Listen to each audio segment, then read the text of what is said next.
Afternoon, coast and countryside people. I was going to do a little update and wander around the plot, but as soon as I come out here with the camera, the wind started up again.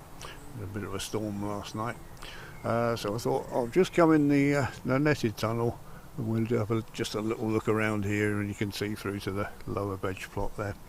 So right, we'll start off here. Sorry, I haven't had an update recently, just been doing other things. This, as you can see, is the fruit tunnel, even though it's got cabbages in. Back a month or so ago, this was absolutely laden with red currant and black currant bushes. We had a reasonable crop off them, not brilliant, but enough for a few puddings. And then I discovered they got scale insects on them, so not messing about, we cut them all down to the ground and dug the black currant bushes out, all but one. You can see the stumps of the red currants at the back there. Not much to look at the moment. And they really were getting too crowded in here. They were leaning over the path, and you couldn't get past them, and they were very difficult to pick. So what I thought I'd do, I used my trusty auger. My auger is called Brian, by the way, to dig a couple of post holes and put these posts in. I actually cut these and put preservative on, sharpened the ends myself. These were trees from the garden.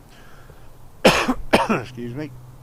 And I put tensioning wire on there to the back of the tunnel, and 2 wires across there. And as the new red currants grow up, I'm going to tie them in to these wires, so they're all just fan-shaped bushes and won't be leaning anywhere. So not only will that be easier to pick, but it also frees up a bit of the ground in front, so I can put some more strawberries in. The cabbages in here at the moment because we haven't got anywhere else to put them that's safe from the butterflies, and it's reasonably slug free in here at the moment. I came out every night during the spring and right through to the summer before the strawberries started cropping, and just looked for slugs every night, because last year we lost hell of a lot of strawberries to the slugs. So this year I've got it down to hardly any slugs in here. I came out looking the past couple of nights because I could see there was obviously some slug damage on a couple of the cabbages here. I put some bait down in the form of biscuits, which the slugs absolutely love, and I caught one, but there was still one at large. So I came out in the dark last night and I looked under this bit of railway sleeper here, and there was a huge slug under there. So that may be the only culprit now, but I'll check again tonight. So it's worth doing if it means we've got more crops and less damage. So this is the last surviving blackcurrant bush. You can see the leaves are similar shape, but slightly greener than the red currant bushes, and a bit more vigorous. That's grown back since I cut them back, and the red currants haven't really started growing back yet, so a bit difference there. A couple of buckets of water because we were facing a hosepipe ban, but I don't think we have got a hosepipe ban at the moment because we're on a different water company. So but just to be on the safe side, we've filled all the barrels. There's a barrel there, through there you can see, and these are all filled from the top rainwater butts, because if we do get a hosepipe ban, it's not the fact you're using mains water or rainwater, it's the actual hosepipe that you're not allowed to use. So even if you're draining your bath off, you're not allowed to use your hosepipe, which is a little bit self-defeating, I think, slightly. So down the bottom there we've got another barrel and a dustbin full of rainwater from the top barrel.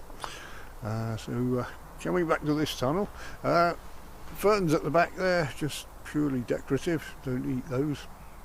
And we collected these up. We bought, I didn't buy, this one was actually in a pot that someone was throwing out down the tip. They had a big clay pot and had this small fern in it, and I said, "Oh, don't throw that away, madam, I'll have the pot." And unfortunately the pot broke. I had it on this little plinth railway sleeper and it blew off. but the fern has survived and it's lovely. And there was a smaller one which is looks like a polypody, and that was in the pot too, and that's actually grown really lush. This one here is a royal fern, this Osmundia regalis, I think. This grows about 5 foot tall when it flowers, and looks lovely. We've probably got, not quite sure, the other ones might be male ferns, not sure. And at the end there's the hart's tongue fern, which there's about 2 or 3 of them in there, and they're doing really well. So they like the shade in here. I do give them a water when I water the strawberries as well. So the strawberries, this was absolutely covered in them, but I've dug out a lot of the ones that weren't doing very well, and I dug in probably half a ton of leaf mould, the coarse bits that I sieved out the finer bits for compost, and the coarse bits were dug in here, and then I replanted the strawberries along there, and then topped with some bark mulch, sieve bark mulch, chippings, not bark, it's just wood chips, composted wood chip. That's from our wood chipper. So good bit of richness in there. You can see there's still a lot of the leaves poking out there, you can get dug in. And I'll train the runners, try and keep them around the edge so I can walk down the middle as the runners come on a bit later. These have only been done about 3 weeks ago, so they won't have picked up properly yet.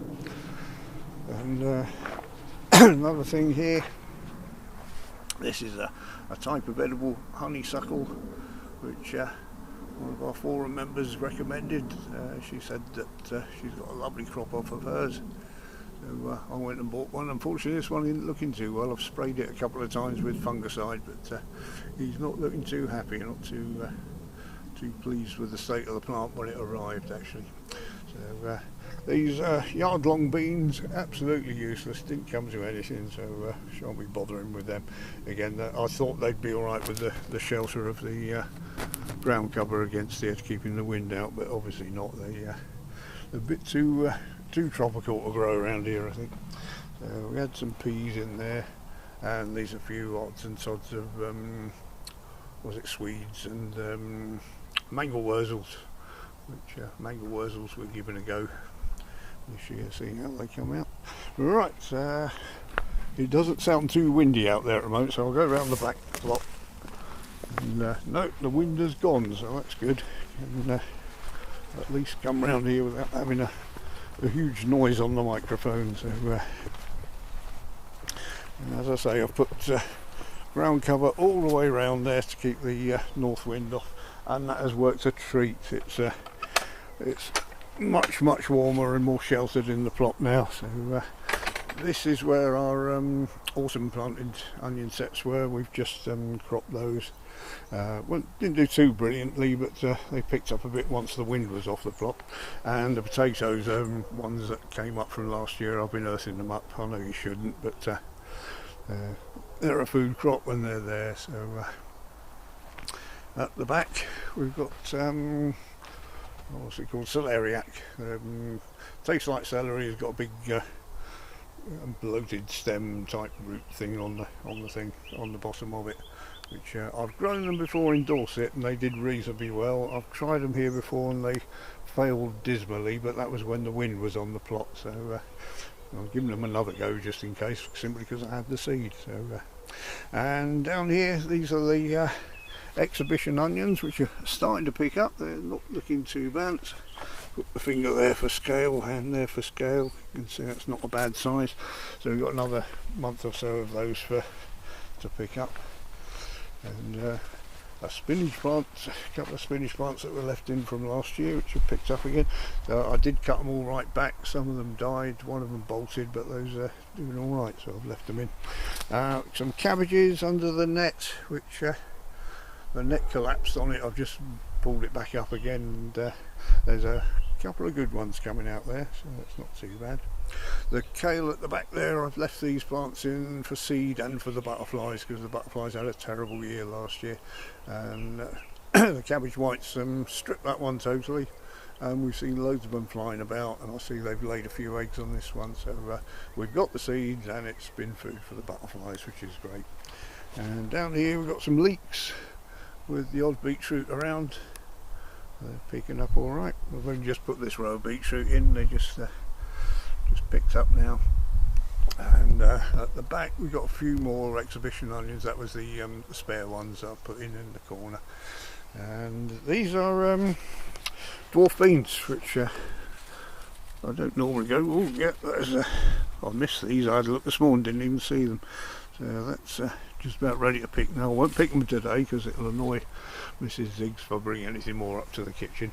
And the yellow courgettes, we've had a few of these, there's a few coming on. The plants have only just really got away. They were looking quite sad for a while.